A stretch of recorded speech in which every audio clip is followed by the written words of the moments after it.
makes it possible to travel end-to-end in 20 minutes with no need for cars, resulting in zero carbon emissions. The line is 500 meters tall, 200 meters wide, 170 kilometers long, and housed within an elegant mirror glass facade. Pada bulan Januari tahun ini, Putra Mahkota Arab Saudi mengumumkan proyek pembangunan baru yang sangat besar, yang akan menjadi cetak biru bagi masa depan negaranya dan dunia. Dia mengumumkan bahwa kerajaan akan membangun sebuah kota yang akan membentang sepanjang 100 mil. City Line mungkin merupakan proyek terbesar dari kampanye yang lebih besar ini yang diprakarsai oleh Mohammed Bin Salman NEOM.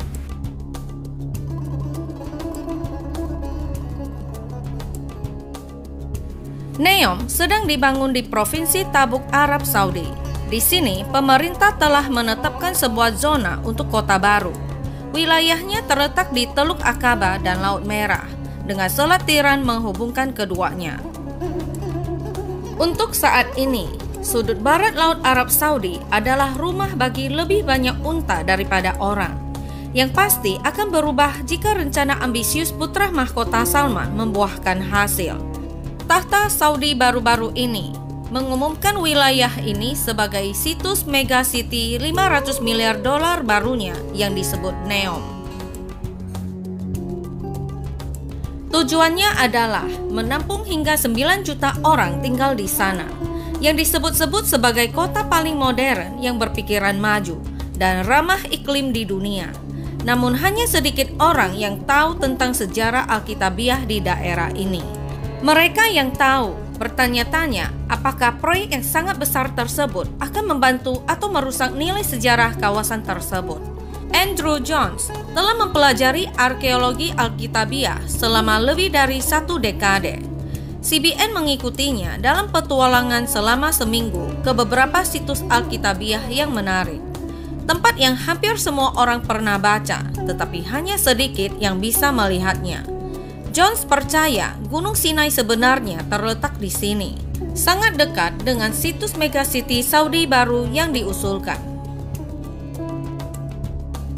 The biggest issue is that Moses, when he was taking care of Jethro's flocks, now that was his father-in-law, and when he had fled Egypt, he lived in the land of Midian, and the land of Midian is in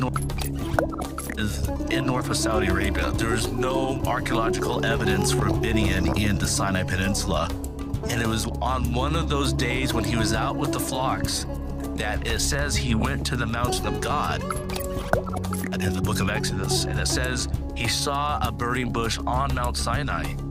So then you'll realize that Mount Sinai is close to the home where Jethro lived in the land of Midian.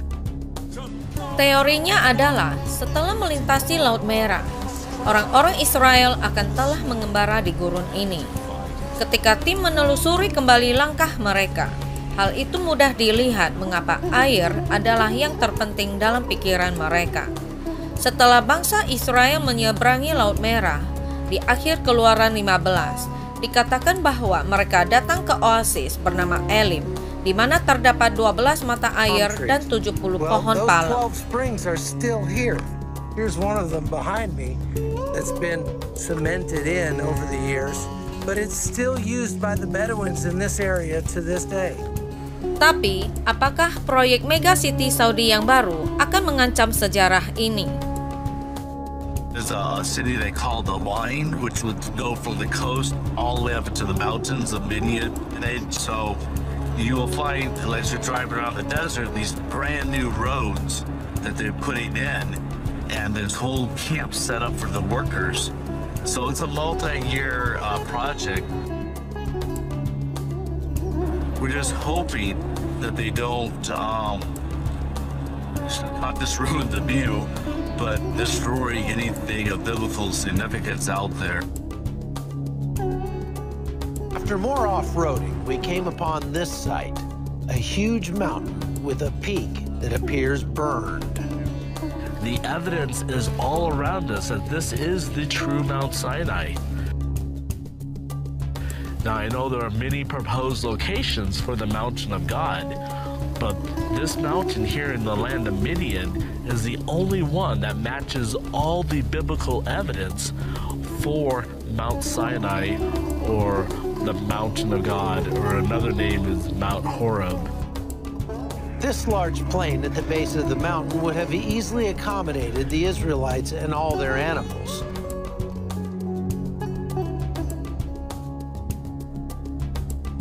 Ron White menemukan kepingan-kepingan marmer ini saat pertama kali datang ke sini pada pertengahan 1980-an.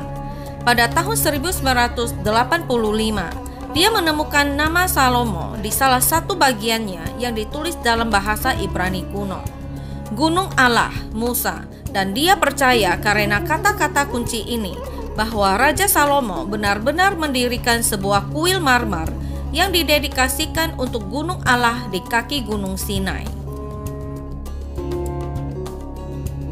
Look at this. A large altar centrally placed and covered with petroglyphs. Many of the images depict cows, an animal that in ancient times did not exist out here, but did exist in Egypt. If this is the real Mount Sinai, there was no way I was leaving here without climbing it. The Saudi government has big plans for this whole area, hoping to make it an oasis of modern comfort. But I like it just the way it is, and seeing it with my own eyes made the Exodus story come alive.